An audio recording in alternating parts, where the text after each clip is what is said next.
Hello, Jessica here from Meyer Library, and right now we are going to talk about website evaluation.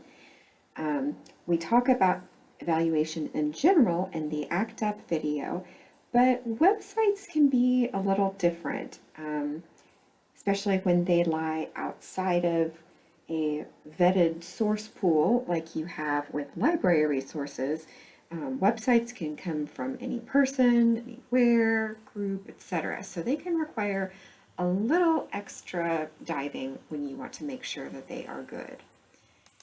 So let's first talk about domain name. So this is going to tell you so much about a website before you even look at the rest of it. And I've listed the four that we are going to look at more in depth today. There are others, but especially when it comes to um, compiling research, these are going to be probably the four you see the most frequently, and those are .com, .org, .gov, and .edu. So let's first look at .com, and I've given us an example that I think everyone is going to recognize, and that is Amazon.com. .coms are commercial sites, and they exist primarily to sell you things. These could be actual goods and items, and sometimes it can be a little less distinct. Maybe it's ideas or ways of thinking, but just you see .com, think exist to sell. Not a bad thing, just, it has its place. .org, this is going to be for organizations, and I have selected a pretty inflammatory photo for you, or screenshot rather. This is from PETA.org, People for the Ethical Treatment of Animals.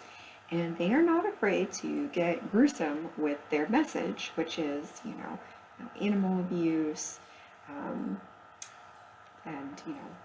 ethically treat them. So you can see that this organization clearly has an agenda, and they are going to use pictures and phrases to try and sway you to their way of thinking.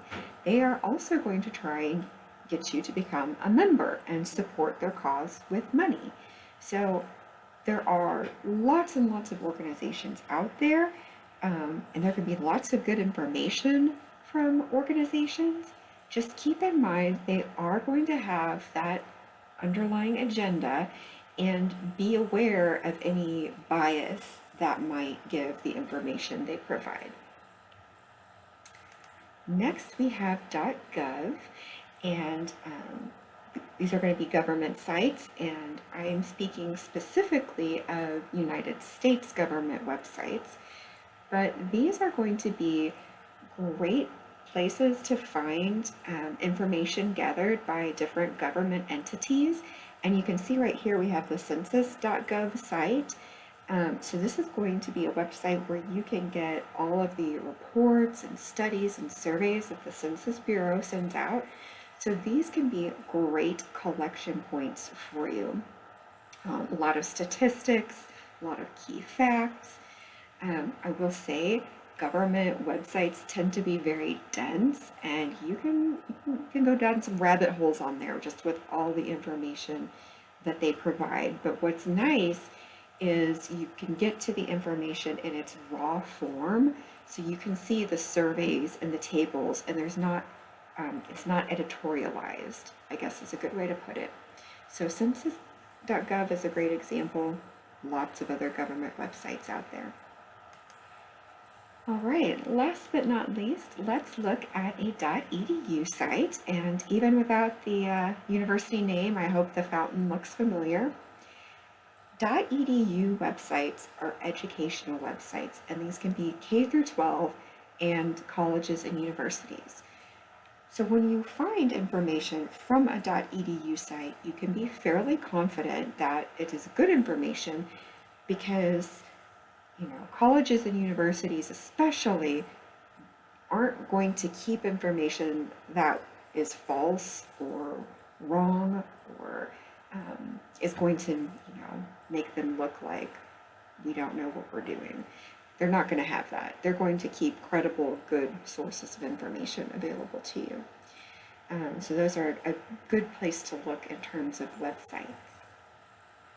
Now let's talk about checking validity of websites and things you find on websites, and also known as truth, which is one of the steps in the ACT UP evaluation method that we briefly discussed.